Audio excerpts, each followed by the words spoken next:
Mahomet, avec la plus grande impudence, s'est carrément approprié le nom de Dieu. Cela vous surprend-il? Ce personnage ne cessait-il pas de répéter qu'il n'était qu'un esclave de Dieu? Il nous faut comprendre comment Mahomet a pu si brusquement passer de l'état de quelqu'un qui n'avait pas la foi et ignorait les Écritures, au statut d'un personnage qui se déclare du jour au lendemain prophète de Dieu, ainsi que nous le voyons dans ce verset du Coran 42-52. Et c'est ainsi que nous t'avons révélé un esprit, le Coran, provenant de notre ordre. Tu n'avais aucune connaissance du livre ni de la foi, mais nous en avons fait une lumière par laquelle nous guidons qui nous voulons parmi nos serviteurs, et en vérité, tu guides vers un chemin droit. Comment les musulmans peuvent-ils prétendre que Mahomet était dès le départ un adepte de la religion d'Abraham, alors qu'il ne savait pas ce qu'étaient les Écritures et ce qu'était la foi? Cela signifie tout bonnement que Mahomet était bel et bien un kafir, un infidèle. Alors examinons comment un infidèle, qui ne connaissait rien à la foi, ni aux Écritures, selon la révélation fournie par ce verset du Coran, soudainement décide de se présenter comme prophète, au point d'assumer carrément la fonction divine de diriger les hommes. La réponse est simple. Il s'approprie le nom de Dieu pour usurper la place de Dieu. Il est bien établi que le nom de cet individu à l'origine était Katem. À l'âge de 30 ans, il décide de changer son nom, et il le fait à l'instigation de sa femme et du cousin de cette dernière. À ce moment-là, Khadija et son cousin avaient élaboré un plan pour faire de Mahomet le chef suprême de toutes les diverses tribus d'Arabie. Le meilleur moyen d'y parvenir était de se placer sur un plan religieux. Il serait facile pour Mahomet de contrôler les habitants et de leur imposer son autorité s'il proclamait que son autorité venait de Dieu. Si bien qu'ils lui annoncèrent « Au nom de Dieu, tu es Dieu ». Voici donc comment Mahomet prit la place de Dieu. Sunan Ibn Majah, Book of Jihad, Hadith 2859. Le prophète a déclaré « Quiconque m'obéit, obéit à Allah, et quiconque me désobéit, désobéit à Allah. Et quiconque obéit à l'imam, il obéit à moi, et quiconque désobéit à l'imam, il me désobéit. » Ceci est confirmé dans le Coran, sourate 4:80. Quiconque obéit au messager, obéit certainement à Allah, et quiconque tourne le dos, nous ne t'avons pas envoyé à eux comme gardiens. Nous le constatons dans les versets mentionnés. Le Coran offre une justification écrite à Mahomet pour prendre la place de Dieu.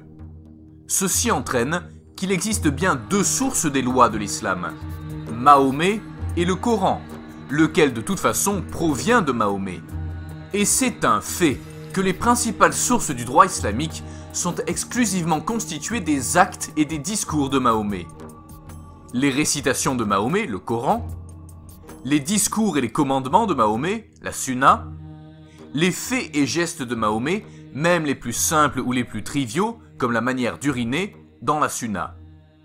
C'est évident, Mahomet et Dieu ont fusionné pour devenir une seule entité. La parole de Mahomet est la parole de Dieu, et tout commandement de Mahomet est un commandement de Dieu.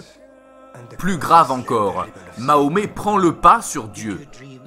Revoyons en effet le Coran 4:80. Quiconque obéit au messager, obéit certainement à Allah, et quiconque tourne le dos, nous ne t'avons pas envoyé à eux comme gardiens. L'attitude d'Allah dépend du crédit qu'obtient son prophète, et il est plus important d'obéir à Mahomet que d'obéir à Dieu. C'est probablement ce qui explique le souci extrême qu'a Dieu de satisfaire les désirs sexuels de Mahomet, ainsi le fait que tout ce que pouvait désirer Mahomet donnait lieu à une loi. De Katem à Mahomet. Tout ceci n'était pas encore suffisant pour Mahomet. Quelque chose lui manquait encore, un titre, et il ne s'agit pas ici du statut de prophète, car cela, il l'obtient tout simplement par la force du sabre. À sa naissance, il reçut le nom de Katem, et non pas de Mahomet, Muhammad. Pourquoi ce changement de nom, et quelle est sa signification? Considérons les personnages bibliques suivants et les titres qu'ils avaient. Abraham, le père de la lignée des prophètes. Moïse, interlocuteur de Dieu, Kalem Allah. Jésus, le Messie. Mais voilà que cherche à s'introduire sur scène un nouveau personnage, et le nom de Khatem fait mauvaise figure. Le verset suivant explique pourquoi Mahomet s'est attribué des noms et des titres. Sahih al-Bukhari, livre 56, hadith 732. Le messager d'Allah dit « J'ai 5 noms. Je suis Muhammad et aussi Ahmed. Je suis l'effaceur, Al-Mahi, avec qui Allah effacera les infidèles, la chrétienté. Je suis le congrégateur, Al-Hashir, qui signifie « celui devant qui l'humanité formera une assemblée de croyants. Le premier à être ressuscité, sans que personne passe avant moi. Et je suis le dernier, Al-Akib. Il n'y aura pas de prophète après moi. » Examinons ces noms de près. Muhammad. Voici la signification du nom et du titre. Celui qui en toute chose est digne de louange, qui est le 57e nom d'Allah, Al-Hamid.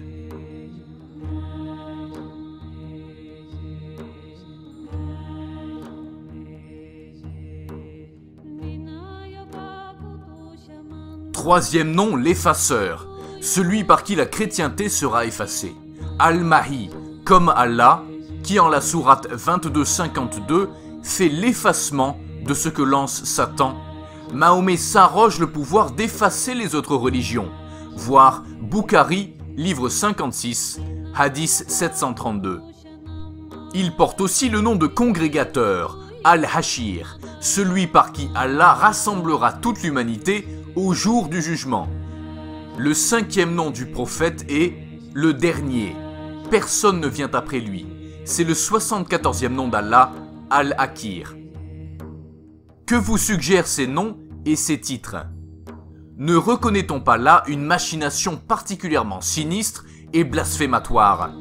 Notez bien que Mahomet choisit le nom « celui qui est loué », un nom qu'on retrouve bien entendu sur la liste des 99 noms d'Allah. Ceci équivaut à se désigner comme Dieu, afin que les musulmans le suivent sans poser de questions. Les musulmans approuvent ce qu'il a approuvé et interdisent ce qu'il a interdit, même dans le cas où ce que Mahomet affirme contredit les commandements d'Allah dans le Coran. Les musulmans continuent de suivre Mahomet plus qu'ils ne suivent Allah. Mahomet, ou Muhammad, celui qui en toute chose est digne de louange, et Ahmed, celui qui est loué. Vous pouvez vérifier les sens des versets cités en consultant le site www.altafsir.com. Voyons ce verset du Coran 61:6. Et quand Jésus, fils de Marie, dit « Ô fils d'Israël, voyez, je suis le messager d'Allah envoyé vers vous, confirmant ce qui fut révélé avant moi dans la Torah et apportant l'heureuse annonce d'un messager qui viendra après moi et dont le nom sera celui qui est loué.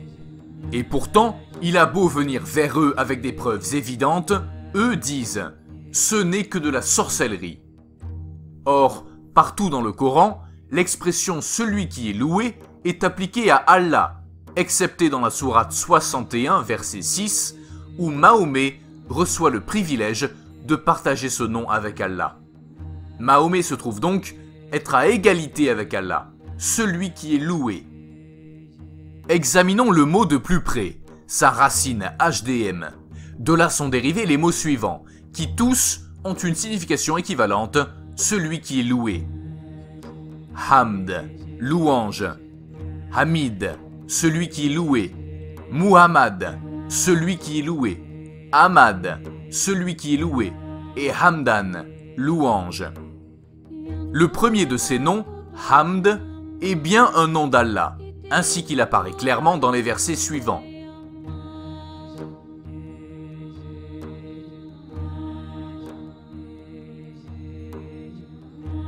Si Mahomet était vraiment, comme il le prétendait, un esclave de Dieu, alors comment pouvait-il se permettre d'usurper le nom d'Allah? Clairement, tout indique que Mahomet était bien conscient de n'être qu'un faux prophète, et qu'il comprenait parfaitement l'avantage qu'il pouvait tirer de ce subterfuge, se faire appeler celui qui est loué. Il souhaitait imposer l'obéissance absolue, le contrôle absolu, la mystification absolue. En se proclamant celui qui est loué, il s'assurait que personne n'oserait émettre des doutes à son sujet. Les hadiths illustrent abondamment l'existence d'un culte de caractère divin rendu à Mahomet le Dieu. Sahih al-Bukhari, Book of Ablution, Hadith 186, mentionne: le prophète précédait à ses ablutions, alors les gens saisissaient les restes de l'eau qu'il avait utilisée et se la répandaient sur tout le visage, au point même que certains des compagnons du prophète se disputaient cette eau usée. Ajoutons-y une autre référence, Sahih al-Bukhari, livre 72, Hadith 750. J'ai été témoin de Bilal, qui ramassait l'eau usée provenant des ablutions du prophète, et une foule de musulmans s'emparait de cette eau et se la passait sur le visage. Ceux qui ne parvenaient pas à en saisir tâchaient de recueillir les gouttes sur les mains de leurs compagnons et s'en frottaient tout le visage. Rendez-vous compte, l'eau usée des ablutions est une eau souillée au cours du lavage. N'ayons pas peur des mots ici. Il s'agit bien de l'eau avec laquelle on se lave, entre autres, les organes génitaux. Pourquoi donc ces musulmans s'imaginaient-ils que l'eau utilisée par Mahomet pour se laver les parties intimes constituait une eau sainte porteuse de bénédiction? Les passages ne manquent pas, montrant comment les musulmans recherchaient par ce moyen la bénédiction de Mahomet. Non seulement cela, mais ces sous-vêtements étaient un remède pour guérir les malades.